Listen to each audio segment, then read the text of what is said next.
Welcome back to the channel. It's Ace here, back with the next big patch notes for Black Desert Console.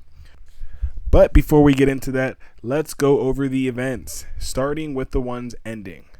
As you can see, the Kafirs and Tag event has finished, as well as the Explore the Land of the Morning Light seal. The Creator Clash for Black Shrine Party has ended as well.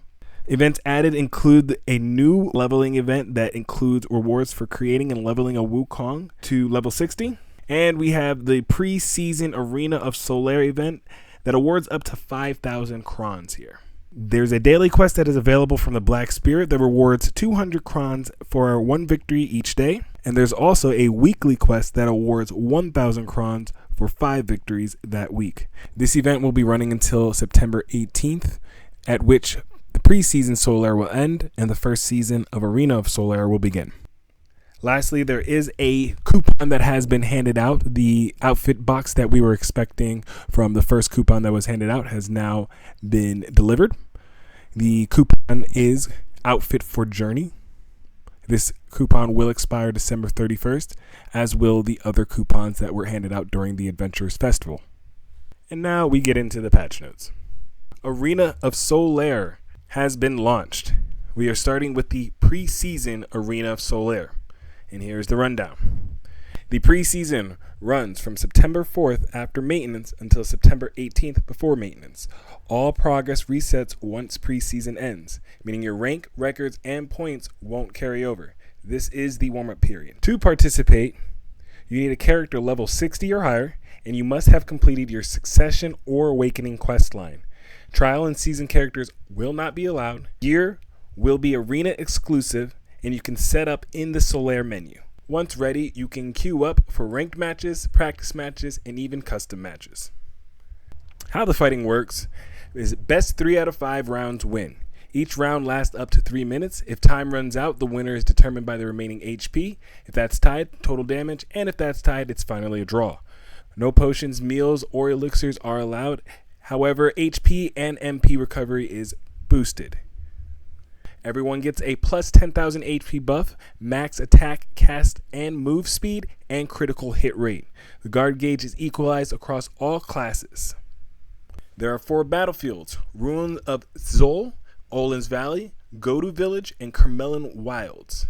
Each map has elemental traces, which are buffs you can grab for extra advantages. There's a Water Chill for DP, and there's a Fire's Warmth for increased AP, Flora's Breath for restores HP, and Wind's Song, which provides increased attack, cast, move speed for 30 seconds. The rewards for Arena of Solare include Seals of Solare, which are given whether you win or lose. And based on your points, you receive a Rallying Solare box or Exultant Solare box, which contains gold bars and seals. Seals can be exchanged for all kinds of stuff: weapon exchange coupons, enhancement kits, potions, scrolls, crystals, and more. And when the official season starts, you'll find placement matches, win streaks, dormancy, and deserter penalties. Next big news here is the Magnus has officially been launched on console.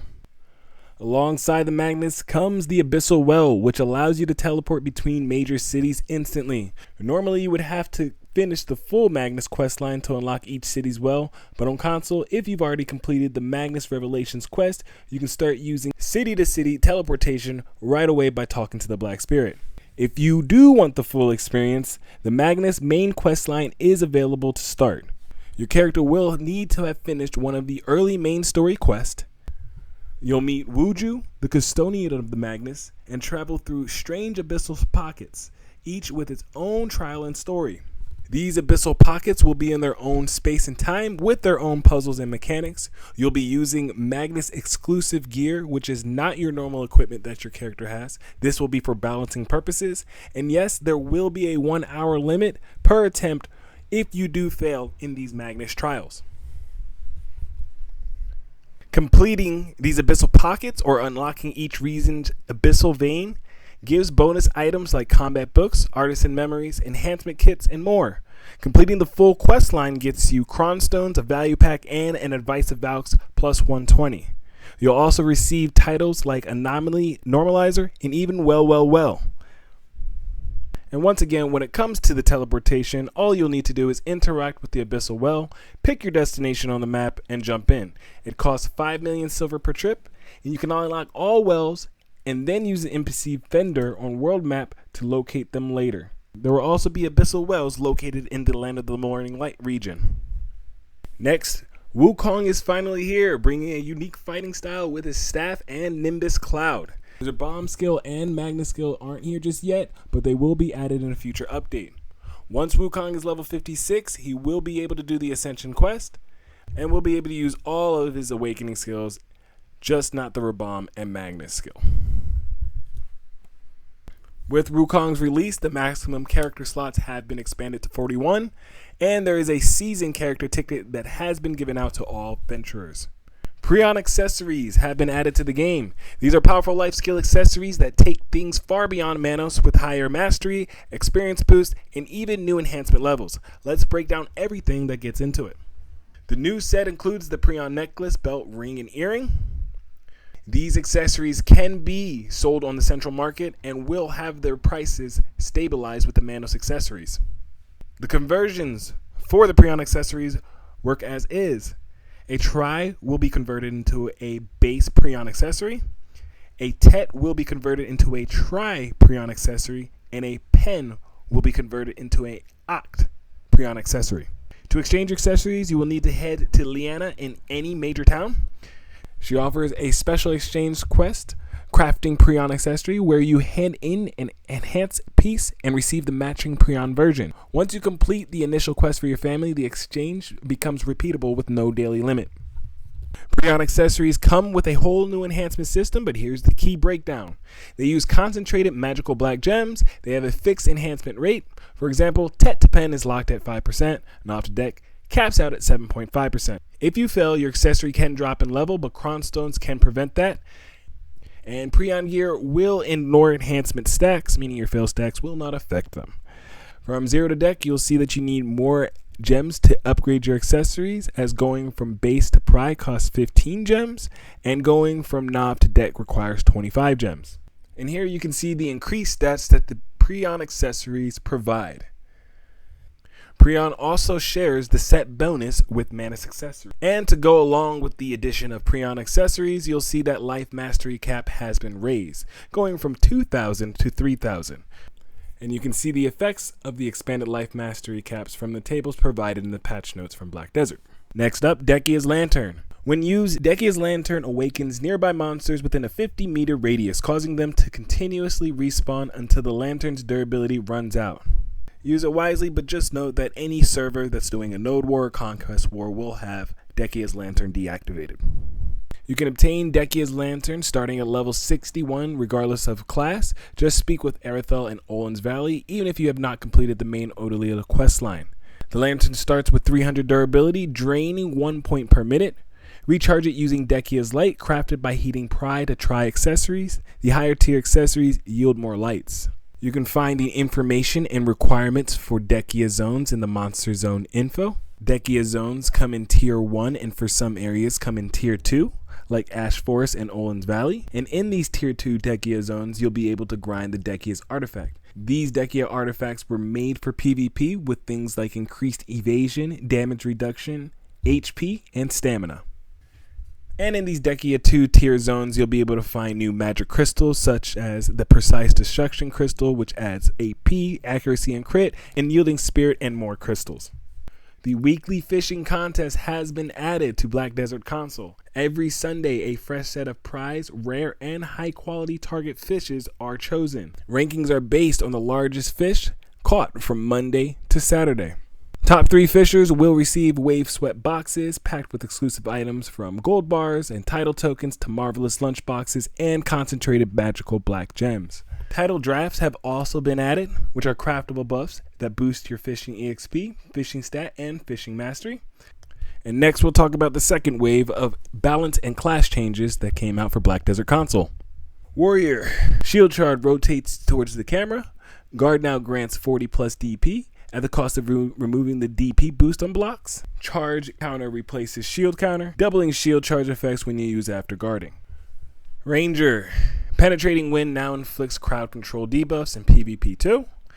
Spirit's Haven is usable with the longbow, and evasive landing shot combos are improved. Sorc, Mark of the Shadow now has forward guard, a 6-second cooldown, and buffs the HP heal significantly while increasing slow on hits.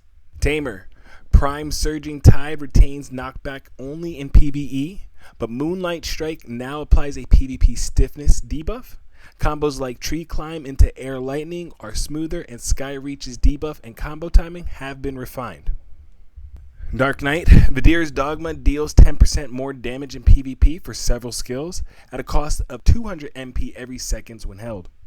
Lahn has had her combo chains improved from Spring Breeze to Nimbus Dismount, all the way to Bloody Stride and Eradication. She has also received an AP buff on Deadly Dance. Archer has received a stamina reduction to a majority of his mobility skills. Guardian's Merciless Kick has been changed to PvE only while adding a forward guard to Avalanche Strike. Prime Claw now has an added down attack damage for 10 seconds added to it. Hash's Shadow Slicer stamina cost rose dramatically. Paradise Beacon effects were toned down for better balance. Nova's Excel has had attack casting speed added to it. And Twisted Orbit now resets Break Orbit's cooldown on hits. Suck Sage has had an AP buff added, while Awakening Sage, the Flow Judgment and Bolt skill now can cost more stamina. Divine Executioner's cooldown has been increased, and Lightning Prison has now been changed to a forward guard instead of a super armor. Maegu's Twirling Crane heals less. Her Hazy Path lost its evasion buff. However, Fox Flare Ambush has had its movement refined. Dosa's Metal Pour and Fire Spread debuffs were changed. Sky Stomp heals for less, and Fire Spread deals split damage across targets for better balance. Super Armor has been added to Witch and Wizard's Magical Evasion. Valkyrie has had her combos improved, her debuffs changed, and her iframes increased to her lateral movement. And there are widespread bug fixes, everything from sliding slope stance issues to combo sound errors and incorrect descriptions. Fall damage has been adjusted, as previously mentioned, to make smoother animations for combat. Bulk exchange has been added to some of the items in managed currency. There have been adjustments made to the damage reduction crystal group. And lastly, I do want to mention some of the changes that we are receiving because Edania has been released on Global Labs and PC. Starting with PA rewarding adventurers with a piece of Silent Slumbering Origin armor. This piece of Silent Slumbering armor will be obtained similarly to the Pen Black Star that we acquired, where we needed to enhance a piece of Tavala gear to deck and while talking to Fugar. And another change that you'll notice is if you have a Pen Deboreka earring or you have any Karazad earring that is above Hex, there is going to be a 1 AP increase for each of those that you have. You'll notice that these earring changes were mentioned in the Global Labs patch notes August 14th, but currently have not been mentioned in today's patch notes. But there is going to be an increased AP once again if you do have a Pen Deboreka equipped or if you have a Karazad earring that is above Hex equipped. And guys, that about wraps it up for today's patch notes. Let me know how you're liking the new Dehkia zones. Let me know how you're liking Wukong and Arena of Solare. You'll definitely see me enjoying that content myself. If you do see me, say hi. Otherwise, enjoy the weeks, and I will see you next week with a weekly update. Take care.